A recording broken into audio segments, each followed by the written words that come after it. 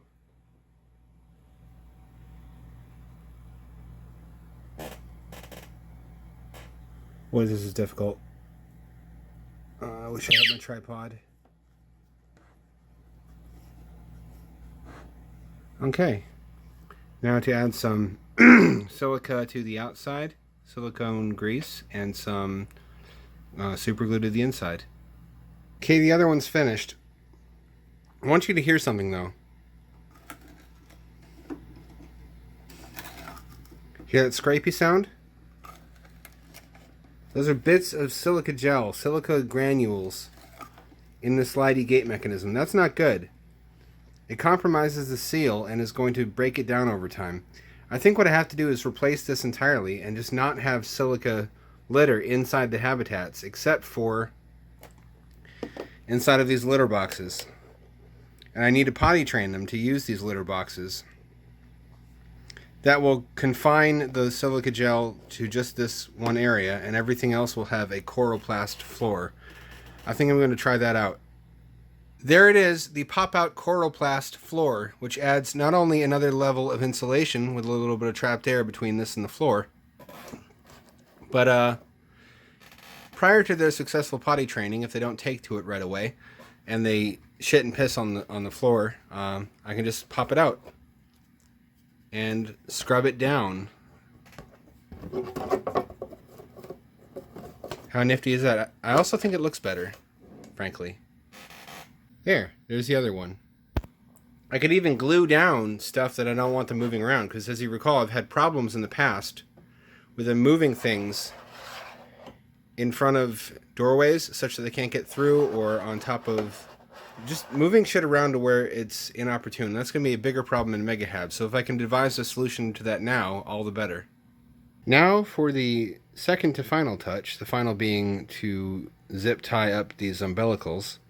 I'm going to add the water bottle, which I think is going to go here on the right side, because if I put the bathroom here, then I can see through it at all times to check on the food level from when it's inside the aquarium. And having the bathroom, the food, and the water in one module means that when I want to replenish it, I don't necessarily have to bring the whole thing up anymore. Since I won't have to clean everything, the waste will ideally all be in here. I only have to detach and surface a single module, which is going to be practice for MegaHab. MegaHab's going to work the same way. I'm going to have a dedicated, singular waste, food, and water module so that the colony is permanent. Most of it stays on the bottom. Only a single module actually has to be surfaced routinely to be replenished with food, water, and to have the waste cleaned out. The water tube for drinking has been added.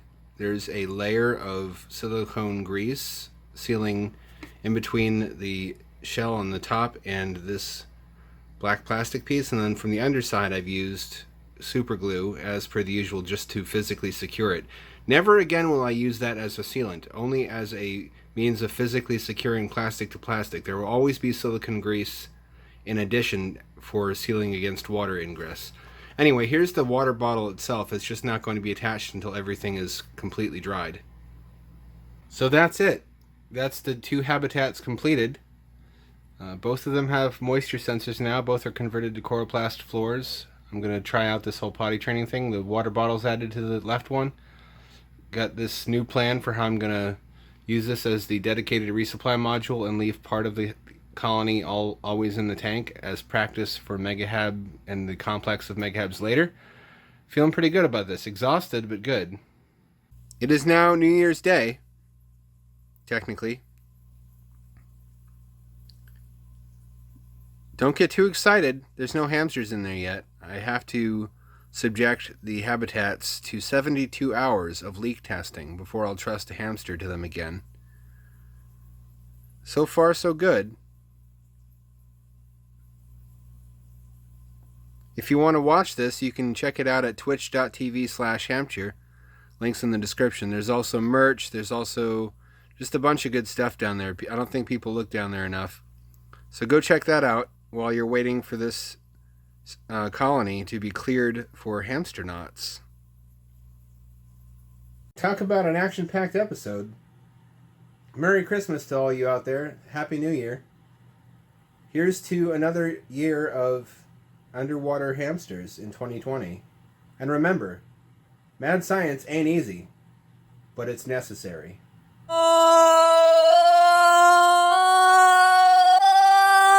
Dangerously cheesy.